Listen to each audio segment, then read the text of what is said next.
ಕೋಟಿ ರುಗಳನ್ನು ಮೀಸಲಿರಿಸಲಾಗಿರುತ್ತದೆ.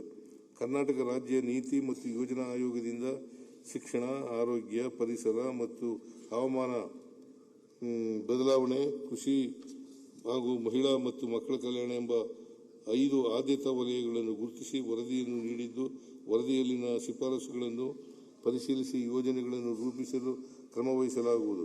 ಕಲ್ಯಾಣ ಕರ್ನಾಟಕದ ಸಮಗ್ರ ಅಭಿವೃದ್ಧಿಗೆ ನಮ್ಮ ಸರ್ಕಾರವು ಬದ್ಧವಾಗಿದ್ದು, ಕಲ್ಯಾಣ ಕರ್ನಾಟಕ ಪ್ರದೇಶಾಭಿವೃದ್ಧಿ ಮಂಡಳಿಯಿಂದ ಕಳೆದ 3 ವರ್ಷಗಳ ಅವಧಿಯಲ್ಲಿ 13,000 ಕೋಟಿ ರುಗಳ ಅಭಿವೃದ್ಧಿ ಯೋಜನೆಗಳ ಕ್ರಿಯಾ ಯೋಜನೆಯನ್ನು ರೂಪಿಸಿ ಅನುಷ್ಠಾನಗೊಳಿಸಲಾಗುತ್ತಿದೆ. ಪ್ರಸಕ್ತ ಸಾಲಿಗೂ 5,000 ಕೋಟಿ ರುಗಳ ಕ್ರಿಯಾ ಯೋಜನೆಯನ್ನು ರೂಪಿಸಿ ಅನುಷ್ಠಾನಗೊಳಿಸಲಾಗುವುದು. ಮಂಡಳಿಯ ವಿವಿಧ ವಿವೇಚನಾ ಮತ್ತು ಮ್ಯಾಕ್ರೋ ಅನುದಾನಗಳಲ್ಲಿ 40% ಅನುದಾನವನ್ನು ಆರೋಗ್ಯ, ಶಿಕ್ಷಣ ಮತ್ತು ಅಪೌಷ್ಟಿಕತೆ ನಿವಾರಣಾ ಕಾರ್ಯಕ್ರಮಗಳಿಗಾಗಿ ಮೀಸಲಿರಿಸಲಾಗುವುದು. ರಾಜ್ಯದ GSDPಗೆ ಕಲ್ಯಾಣ ಕರ್ನಾಟಕದ ಕೊಡುಗೆಯನ್ನು ಹೆಚ್ಚಿಸುವ ಗುರಿಯೊಂದಿಗೆ ವಿವಿಧ ವಲಯಗಳಲ್ಲಿ ನೀತಿಗಳನ್ನು ರೂಪಿಸಿ ಕಾರ್ಯಕ್ರಮಗಳನ್ನು ಅನುಷ್ಠಾನಗೊಳಿಸಲಾಗುವುದು. ಈ ಉದ್ದೇಶ ಸಾಧನೆಗಾಗಿ ಪ್ರತ್ಯೇಕ ಯೋಜನೆ, ನೀತಿ, ದತ್ತಾಂಶ ವಿಶ್ಲೇಷಣಾ ವಿಭಾಗವನ್ನು ಸ್ಥಾಪಿಸಲಾಗುವುದು. ಪ್ರಸ್ತುತ ಕೈಬರಹದಲ್ಲಿ ಬದಲಾಗುತ್ತಿರುವ 2015ಕ್ಕಿಂತ ಮೊದಲಿನ ದಾಖಲೆಗಳನ್ನು ಡಿಜಿಟಲ್ ರೂಪಕ್ಕೆ ಪರಿವರ್ತಿಸಿ ಜನನ ಮರಣ ನೋಂದಣಿ ದತ್ತಾಂಶದ ಮೂಲಕ ಡಿಜಿಟಲ್ ಪ್ರಮಾಣ ಪತ್ರಗಳನ್ನು ಸಾರ್ವಜನಿಕರಿಗೆ ಒದಗಿಸಲು ಕ್ರಮ ಕೈಗೊಳ್ಳಲಾಗುವುದು.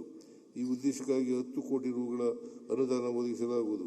ವಿವಿಧ ಕ್ಷೇತ್ರಗಳ ವಿಷಯ ತಜ್ಞರ ಸಹಕಾರದೊಂದಿಗೆ 2ನೇ ಆವೃತ್ತಿಯ ಕರ್ನಾಟಕ ರಾಜ್ಯ ಮಾನವ ಅಭಿವೃದ್ಧಿ ವರದಿ 2026 ಹಾಗೂ ರಾಜ್ಯ ಸಮಗ್ರ ಮತ್ತು ಸುಸ್ಥಿರ ಅಭಿವೃದ್ಧಿ ದೂರದೃಷ್ಟಿ ಯೋಜನೆ 2031ಗಳನ್ನು ಸಿದ್ಧಪಡಿಸಲಾಗುವುದು.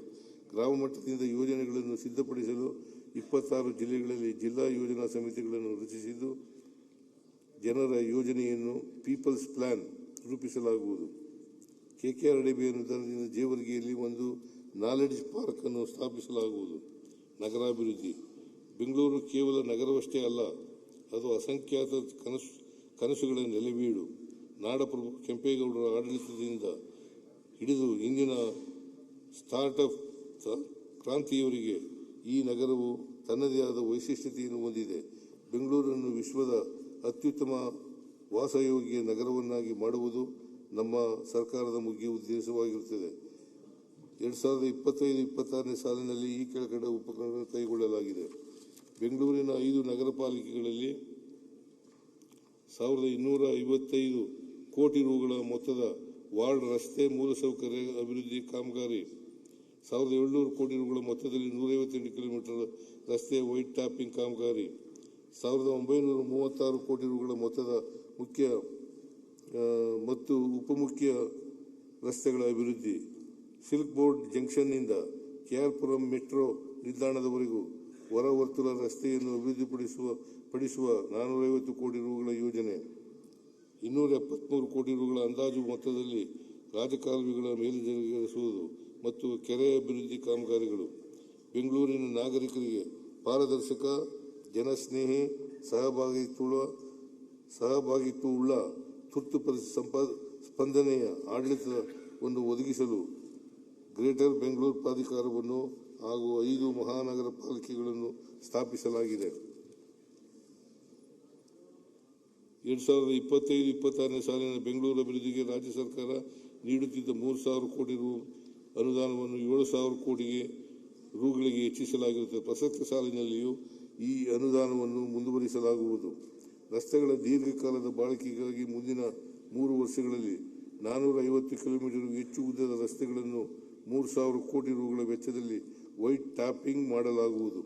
ಬೆಂಗಳೂರು ನಗರ ಪಾಲಿಕೆಗಳ ಸ್ವಂತ ಸಂಪನ್ಮೂಲದಲ್ಲಿ ಮುಂದಿನ 3 ವರ್ಷಗಳಲ್ಲಿ 175 ಜಂಕ್ಷನ್ಗಳ ಸೌಂದರ್ಯೀಕರಣ, 500 ಕಿಲೋಮೀಟರ್ ಉದ್ದದ ಪಾದಚಾರಿ ಮಾರ್ಗವನ್ನು ಮೇಲ್ದರ್ಜೆಗೇರಿಸಲು ಮತ್ತು 100 ಸ್ಕೈವಾಕ್ಗಳ ನಿರ್ಮಾಣ ಮಾಡಲು ಉದ್ದೇಶಿಸಲಾಗಿದೆ. ವಿಶ್ವ ಬ್ಯಾಂಕ್ ನೆರವಿನ ಜಲಭದ್ರತೆ ಮತ್ತು ವಿಪತ್ತು ನಿರೋಧಕ ಕಾರ್ಯಕ್ರಮದ ಕ್ರಿಯಾ ಯೋಜನೆಯಡಿ ರಾಜಕಾಲುವೆಗಳ ಅಭಿವೃದ್ಧಿ ಮೇಲ್ದರ್ಜೆಗೇರಿಸುವ ಕಾಮಗಾರಿಗಳನ್ನು ಒಟ್ಟು 2,000 ಕೋಟಿ ರುಗಳ ಅಂದಾಜು ವೆಚ್ಚದಲ್ಲಿ ಟೆಂಡರ್ ಕರೆದು ಅನುಷ್ಠಾನಗೊಳಿಸಲಾಗುತ್ತಿದೆ.